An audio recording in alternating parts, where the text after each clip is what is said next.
इस मूवी का नाम है guardians of the Galaxy volume 3 2023। Film की शुरुआत होती है एक प्लेनेट सैयारे से जिसका नाम नोवियर है, जो अब से गार्डियंस का नया हेडक्वार्टर था। यहाँ पर हमें गार्डियंस की सारी ही टीम दिखाई जाती है। इनमें से रॉकेट रैकून एक कमरे में जाता है, तभी दूसरे प्लेनेट से एडम वॉरलॉक वहाँ पर आ जाता है, जो सीधा रॉकेट के कमरे में घुस जाता है क्योंकि वो उसे ही पकड़ने आया था। जैसे ही रॉकेट उसके सामने आया, वो उस पर हमला कर देता है। इस हमले को देखते ही सारे गार्डियंस एकदम अलर्ट हो जाते हैं, जिसके बाद रॉकेट को बचाने के लिए वहाँ पर नेब्यूला आती है। पहले ही वो काफी ताकतवर थी, अब अपने जिस्म में एक हाईटेक मशीन लगाकर, यानी काफी एडवांस मशीन, एडम वॉरलॉक पर हमला कर देती है। लेकिन एडम वॉरलॉक जो बहुत ही ताकतवर था, बड़े ही आसानी से उसके हमले को रोक देता है। दूर फेंककर वो उसे ढेर कर देता है। अब इसके बाद एक एक करके सारे गार्डियंस उस पर हमला करते हैं, लेकिन वो किसी के भी काबू आ ही नहीं रहा था। हालांकि ये उसे उठा कर फेंकते हैं, बहुत पीटते हैं, पर कोई भी उसके आगे टिक नहीं पाता। अब ये सारी सूरत हाल देखकर जब रॉकेट अपनी गन उठाता है और उसकी तरफ बढ़ने लगता है, उससे पहले एडम वॉरलॉक उस पर भारी हमला करता है। इतना खतरनाक हमला कि एक ही झटके में रॉकेट काफी जख्मी हो जाता है। ढेर होकर वो भी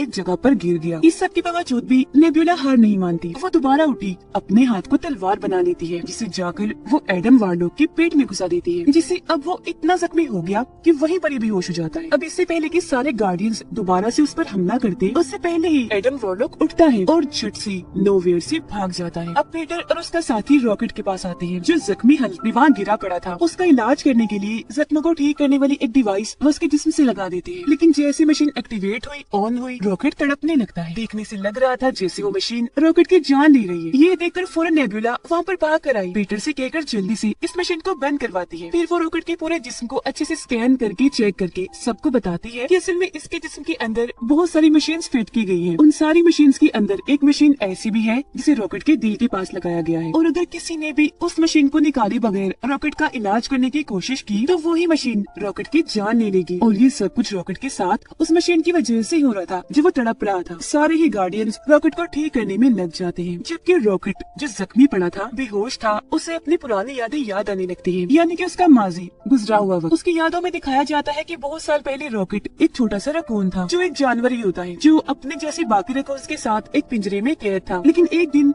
हाई एवोल्यूशनरी वहाँ पर आया, उसने रॉकेट को चुरा लिया, जिसके बाद उस पर एक्सपेरिमेंट किया, जिसके बाद रॉकेट का दिमाग बहुत तेज हो जाता है। उसकी जहानत, उसकी ताकत हाई एवोल्यूशनरी से भी काफी ऊपर चली जाती है। लेकिन जैसे एक्सपेरिमेंट पूरा होता है, बेचारे रॉकेट को दूसरी जेल में डाल दिया जाता है, जहाँ उसके जैसे और भी कई सारे जानवर थे। उन्हें भी यहाँ पर कैद करके लाया गया था एक्सपेरिमेंट करने के लिए। वो 3 जानवर थे जिनकी रॉकेट से दोस्ती हो जाती है। उधर नेब्यूला रॉकेट के पूरे जिस्म को चेक करके ये पता लगवा लेती है कि उसके अंदर जो मशीन फिट की गई है उन्हें कहाँ बनाया गया था। तो वो सभी सोचने लगे कि अगर हम उस जगह पर चले जाए जहाँ पर इन मशीन को बनाया गया था, तो हो सकता है हम रॉकेट को ठीक कर दे। और फिर अगले ही पल वो वहाँ पर जाने का फैसला करते हैं, जो एक दूसरा प्लेनेट था जिसका नाम ऑर्बोस्कोप था। पीटर अपनी पूरी टीम को तैयार कर लेता है, जबकि अपनी 2 साथियों को यहीं पर नोवियर में ही छोड़कर जाता है और उनसे कहता है कि यहाँ का ख्याल तुम दोनों को रखना है। फौरन बाद बाकी टीम को लेकर पीटर अपने मिशन पर निकल गया। अब हमें दिखाया जाता है हाई इवोल्यूशनरी, जहाँ उसके पास ही एडम वॉरलॉक और उसकी मोम थी। यहाँ एडम वॉरलॉक की मोम हाई इवोल्यूशनरी से कहती है कि मेरा बेटा भी बहुत छोटा है, यही वजह है कि वो मिशन में फेल हो गया, रॉकेट को नहीं ला पाया। जो बात सुनकर हाई इवोल्यूशनरी काफी गुस्से में आ गया, कहता है कि मुझे कैसे भी करके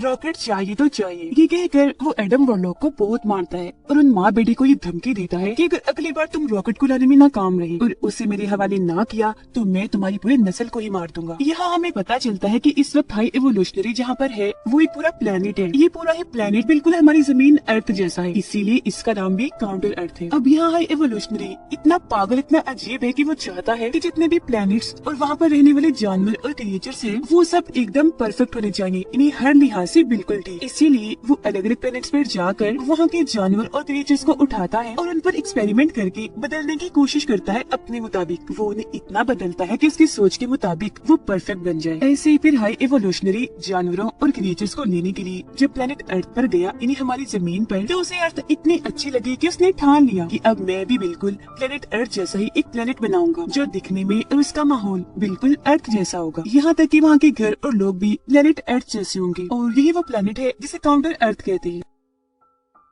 गार्डियंस की टीम अपने शिप में बैठकर ऑर्बोस्कोप के पास पहुंच गई। लेकिन इससे पहले कि वो ऑर्बोस्कोप के अंदर जाते, उनके शिप में कुछ लोग आ जाते हैं, जिनमें से एक होती है गमोरा। यहाँ ये सारे लोग पीटर क्विल और बाकियों को बताते हैं कि हमें यहाँ पर असल में नेबुला ने बुलाया है, क्योंकि उसने हमसे वादा किया है कि वो हमें 1 लाख का इनाम देगी अगर हम उनके साथ चलकर उनकी मदद करेंगे। इसीलिए अब हम भी तुम्हारे मिशन में तुम्हारा साथ देने आए हैं। अब जैसा कि मैंने आपको बताया, रॉकेट बेहोश है। उसकी यादों में माजी में दोबारा से हम देखते हैं कि हाई एवोल्यूशनरी ने अब तक जितनों पर भी एक्सपेरिमेंट किए थे, उनमें से सबसे बेस्ट और परफेक्ट रॉकेट ही था, क्योंकि सबकी निस्बत रॉकेट का दिमाग बहुत तेज है। सबसे पहले हाई एवोल्यूशनरी रॉकेट को पकड़कर उसके दिमाग का टेस्ट लेता है, और जब रॉकेट उस टेस्ट को पास कर लेता है तो हाई एवोल्यूशनरी ये समझ गया कि रॉकेट सच में बहुत होशियार स्मार्ट है। जिसके बाद उसने रॉकेट को काउंटर अर्थ दिखाया, जहाँ पर रॉकेट उड़ते हुए रॉकेट को देखकर पूछता है कि ये क्या है, जिस पर हाई एवोल्यूशनरी कहता है कि ये रॉकेट है जो हमेशा हवा में उड़ता है। जिसके बाद वो रॉकेट के दिमाग को और टेस्ट करने के लिए एक लैब में लेकर आया। वो रॉकेट को वहाँ एक चेम्बर दिखाता है और उसकी आंखों के सामने चेम्बर के अंदर एक टर्टल कछुए को डालता है, और अब वो उस कछुए को बदलने की कोशिश करता है। अब वो कछुआ बदल तो जाता है, लेकिन साथ ही वो बहुत ज्यादा अग्रेसिव, गुस्से वाला बन जाता है। ये दिखाते हुए हाई एवोल्यूशनरी रॉकेट को कहता है कि मैं इनको बदल तो पा रहा हूँ, वो भी बिल्कुल परफेक्ट, लेकिन मुझे एक बात की समझ नहीं आ रही कि बदलने के बाद ये इतनी गुस्से वाली अग्रेसिव क्यों हो जाते हैं, जबकि मैं तो इनको बिल्कुल शांत बनाना चाहता हूँ। ये सुनकर रॉकेट उस चेम्बर मशीन को देखते हुए हाई एवोल्यूशनरी को बताता है कि इस मशीन में एक गड़बड़ है, एक खराबी है। जब चेम्बर मशीन में डालकर उन सबको बदला जाता है, तो उनके बदलने के साथ साथ उनके दिमाग का एक केमिकल भी बदल जाता है, और वही वजह है इन सबके अग्रेसिव गुस्सैल होने का। तो अगर आप उस केमिकल को ही बदलने से रोक लेंगे तो ये सब बिल्कुल शांत हो जाएंगे जैसे आप चाहते हैं। रॉकेट की बात सुनकर हाई एवोल्यूशनरी बिल्कुल ऐसे ही करता है, और हैरत, ऐसा करने पर उसको पॉजिटिव रिजल्ट ही मिलता है। मतलब जैसा उन्होंने सोचा था वैसा ही होता है। हाई एवोल्यूशनरी ये देखकर काफी चौंक भी गया और खुश भी हो गया कि अब मैं अपने एक्सपेरिमेंट में कामयाब हो गया हूँ। हाई एवोल्यूशनरी इतना खुश था कि वो अपने साथियों को कहता है कि मुझे अपने इस प्रोजेक्ट रॉकेट का दिमाग चाहिए, ये बहुत ही स्मार्ट है, बहुत ही ज़हीन है। सच में उसके पास ऐसा दिमाग है जो मेरे पास भी नहीं। साथ ही हाई एवोल्यूशनरी को इस बात से भी गुस्सा था कि ये रॉकेट रकून मेरा ही सब्जेक्ट है। अपने एक्सपेरिमेंट के जरिए इसको मैंने ही ऐसा बनाया है, तो फिर ये मुझसे ज़हीन, मुझसे आगे कैसे हो सकता है। हालांकि ये तो छोटा सा क्रिएचर है, लेकिन फिर भी वो अपने साथियों को कहता है कि कल सुबह होते ही तुम इसको मार देना, इसका दिमाग निकाल कर मुझे दे देना। मैं इसके दिमाग पर एक्सपेरिमेंट करूंगा और ये पता लगवाऊंगा कि आखिर वो इतना क्रिएटिव कैसे सोच सकता है, और फिर उसकी मदद से मैं एक नई दुनिया बनाऊंगा, जहाँ सिर्फ मैं उन्हीं क्रिएचर्स को रखूंगा जो हर लिहाज से पूरी तरह परफेक्ट होंगे, बिल्कुल मेरे मुताबिक। और हाँ,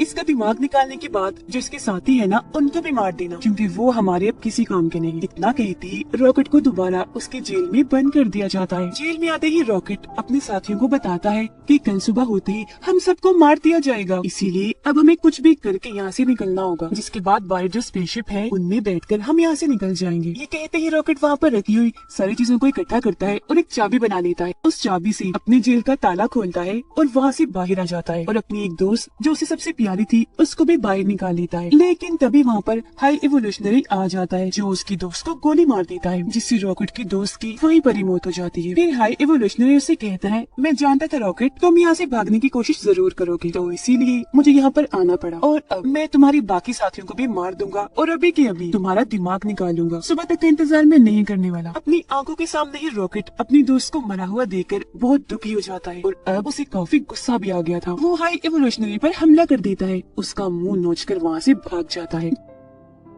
जैसे तैसे वहाँ से बाहर आकर स्पेसशिप में बैठा और उसे लेकर वहाँ से निकल गया। यानी इस तरह से वो हाई एवोल्यूशनरी के कैद से आजाद हुआ था। उधर गार्डियंस की पूरी टीम गमोरा के साथ मिलकर उस प्लेनेट ऑर्बोस्कोप में आ जाते हैं। फिर ये वहाँ पहुँचकर मेन एरिया में आ गए। इस जगह पर रॉकेट की सारी जानकारी थी। रॉकेट की फाइल को वहाँ से लेकर बाहर निकल आते हैं। फिर अपनी शिप में आने के बाद गार्डियंस की टीम रॉकेट की फाइल को खोलती है। उस फाइल के जरिए इन सबको पता चल जाता है कि अब तक रॉकेट के साथ क्या क्या हुआ। जिसके बाद रॉकेट की यादें, उसके माजी की जो कहानी हमने देखी, वो सभी गार्डियंस की टीम भी देख लेती है। सभी गार्डियंस जान जाते हैं कि हाई एवोल्यूशनरी ने रॉकेट के साथ बहुत बहुत गलत किया है। वीडियो को देखकर नेबुला को रॉकेट पर बहुत तरस आने लगा। वो कहती है कि इतनी ज्यादती तो कभी भी किसी के साथ भी नहीं हुई। फिर सबको पता चला कि रॉकेट के दिल के पास जो मशीन है जो उसका इलाज उन्हें नहीं दे रही, उस मशीन को एक कोड डालकर निकाला जा सकता है। लेकिन वो कोड क्या है गार्डियंस को पता नहीं चल पाता। ऐसा इसलिए क्योंकि हाई एवोल्यूशनरी के लोग रॉकेट की फाइल से उस कोड को मिटा चुके थे। लेकिन गार्डियंस फाइल मोबाइल के जरिए ये पता लगवा लेते हैं कि उस कोड को मिटाया किसने है और अब उस कोड की जानकारी है किसके पास। तो अब ये फैसला करते हैं कि हम मिलकर उस आदमी के पास जाएंगे और उसे कोड छीनकर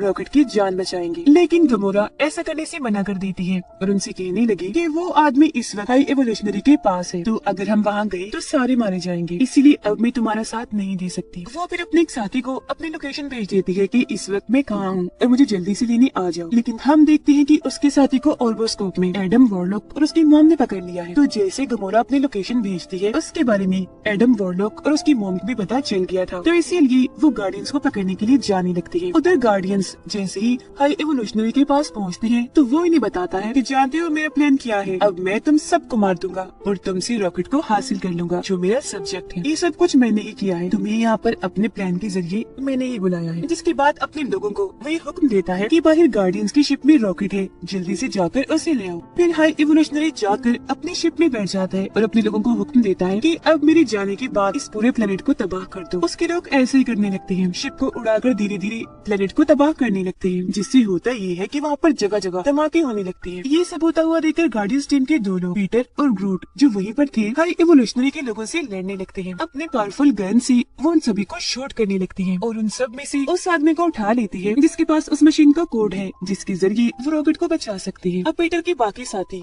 देखते हैं कि ये पूरा प्लेनेट तबाह हो रहा है जबकि हाई एवोल्यूशनरी अपनी शिप को यहाँ से निकलवा रहा है। अब गार्डियंस टीम के उन तीनों मेंबर्स को ये लगता है कि पीटर और ग्रूट अभी भी स्पेसशिप में हैं, तो उन्हें बचाने के लिए वो स्पेसशिप में चले जाते हैं। लेकिन असल में पहले ही पीटर और ग्रूट उस आदमी को लेकर स्पेसशिप से कूद चुके थे। पीटर और ग्रूट सीधा रॉकेट के पास जाते हैं अपने स्पेसशिप में। वो रॉकेट में उस कोड को डाल देते हैं जिससे वो मशीन जो उसके दिल के पास लगी हुई थी वो बंद हो जाती है। पीटर उसके जख्मों का भी इलाज करता है जिससे रॉकेट बिल्कुल ठीक हो जाता है। अब नेब्यूला पीटर से राब्ता करती है और पूछती है कि तुम कहाँ पर हो, तुम्हें बचाने के लिए हम स्पेसशिप में आए थे। पीटर उससे कहता है कि मैं और ग्रूट तो कब से वहाँ से निकल चुके हैं, हम अपने स्पेसशिप में हैं, रॉकेट भी हमारे साथ है जो अब बिल्कुल ठीक है। ये सुनकर बाकी टीम मेंबर्स जल्दी से उस स्पेसशिप से बाहर निकलने की कोशिश करती है, लेकिन पहले वहाँ पर हाई एवोल्यूशनरी आकर उन्हें वहाँ कैद कर देता है। गार्डियंस की वो तीनों मेंबर्स कैद होकर देखते हैं कि यहाँ पर बहुत सारे छोटे छोटे क्रिएचर्स और जानवर हैं जिन्हें हाई एवोल्यूशनरी ने यहाँ पर कैद किया हुआ है क्योंकि वो इन पर एक्सपेरिमेंट करने वाला है। ये देखकर वो सब फैसला करते हैं कि अब हम अकेले ही यहाँ से नहीं जाएंगे बल्कि अब हम इन सबको भी आजाद करके अपने साथ ले जाएंगे। पीटर और उसकी बाकी साथी हाई एवोल्यूशनरी की स्पेसशिप के लिए निकल जाते हैं अपने बाकी साथियों को बचाने के लिए। पीटर अपने प्लेनेट नोवियर पर राब्ता करता है और अपने साथी को कहता है कि जल्दी से यहाँ पर आ जाओ जहाँ पर मैं तुम्हें कहता हूँ। जब उसका साथी ऐसे करता है जो लोकेशन थी हाई एवोल्यूशनरी के स्पेसशिप के बिल्कुल पास, जिसके बाद पीटर अपने साथियों को लेकर उसकी स्पेसशिप में आ जाता है अपने साथियों को बचाने के लिए। यहाँ पर हम हाई एवोल्यूशनरी, उसके साथी और गार्डियंस ऑफ द गैलेक्सी की टीम के बीच जबरदस्त किस्म की लड़ाई को देख पाते हैं। लेकिन क्योंकि गार्डियंस की टीम ज्यादा बहादुर थी तो बहुत अच्छे से उनका सामना करते हैं और एक जबरदस्त सी लड़ाई के बाद उन्हें हरा देते हैं और फिर आखिरकार वो हाई एवोल्यूशनरी को भी हरा देते हैं। फिर वो सारे मिलकर रॉकेट को कहते हैं कि अब तुम हाई एवोल्यूशनरी को जल्दी से मार दो, लेकिन रॉकेट ऐसा करने से मना कर देता है। अपनी टीम को कहता है कि मैं इसके जैसा नहीं हूँ, अगर हाई एवोल्यूशनरी ऐसा है तो मैं उसके जैसा नहीं बन सकता। इसी के साथ गार्डियंस की टीम हाई एवोल्यूशनरी की शिप में जितने भी लोग, जानवर, क्रिएचर्स बंदी थे उन सबको आजाद करवा लेते हैं। वो फिर उन सबको भी नोवियर में डाल देते हैं और खुद भी वहीं आ जाते हैं और ये सब करने में उनका साथ एक डॉग देता है जो पीटर का साथी था, क्योंकि वो अपनी ताकतों का इस्तेमाल करके नोवियर प्लेनेट को हाई एवोल्यूशनरी की स्पेसशिप से जोड़ देता है। लेकिन वो इतनी सारी ताकत लगा चुका था कि बीच में उसकी ताकत टूट जाती है जिससे नोवियर प्लेनेट और हाई एवोल्यूशनरी का स्पेसशिप एक दूसरे से अलग अलग हो जाते हैं, जिससे सारे लोग तो नोवियर प्लेनेट पर आ गए थे लेकिन पीटर अभी भी हाई एवोल्यूशनरी के स्पेसशिप में था। ये देखकर पीटर काफी घबरा गया। वो एक लंबा सा जंप मारकर कूद कर नोवियर में आने की कोशिश करता है, लेकिन उसके ऐसा करने से वो स्पेस में खुले आसमान में ही लटक जाता है जहाँ उसकी हालत काफी खराब हो जाती है। ऐसा लग रहा था जैसे वो मरने वाला है, लेकिन उससे पहले ही एडम वॉरलॉक वहाँ पर आया और पीटर को उठाकर नोवियर में ले जाता है जिससे उसकी जान बच जाती है। जिसके बाद सारे गार्डियंस ये फैसला करते हैं कि अब हम इन सभी जानवर, क्रिएचर्स और इंसानों को लेकर एक नई दुनिया बनाएंगे जहाँ वो उन सबको एक अच्छी जिंदगी देंगे और उन सबको वो बनने देंगे जो उनकी ख्वाहिश है। अब पीटर रॉकेट को guardians of the Galaxy team का लीडर बनाकर अपने साथियों को कहता है कि मैं बचपन से ही स्पेस में हूँ, इन्हीं दूसरे प्लेनेट पर, इतनी अरसे से अपनी फैमिली से दूर, लेकिन अभी भी जमीन पर मेरे नाना जी जिंदा होंगे, मुझे उनसे मिलने जाना है, तो कुछ टाइम के लिए मैं अपने काम से ब्रेक ले रहा हूँ। जिसके बाद गमोरा और पीटर की एक और साथी अपने अपने सफर पर निकल जाती है, क्योंकि उन दोनों को भी वो करने की ख्वाहिश थी जो वो खुद करना चाहती है। अब उनके बाद जितने भी लोग बचते हैं उन सबको एक करके रॉकेट एक टीम बनाता है, जिनकी अब इस नई टीम के अंदर एडम वॉरलॉक भी होता है, क्योंकि वो सुधर गया था। पीटर जमीन पर आ गया था, जहाँ आकर वो अपने नाना जी से मिलता है। वो भी उसे देखकर बहुत खुश हो जाते हैं। नोवेयर में गार्डियंस ऑफ द गैलेक्सी का एक मेंबर डांस कर रहा होता है। उसे देखकर वहाँ पर जो बच्चे थे वो भी डांस करने लगते हैं, और उनको देखकर गार्डियंस ऑफ द गैलेक्सी की बाकी टीम भी नाचने लगती है, क्योंकि उन्हें अपनी ये जिंदगी बहुत पसंद आ रही थी और वो बहुत खुश थे। और इसी के साथ ये शानदार मूवी इधर ही खत्म हो जाती है।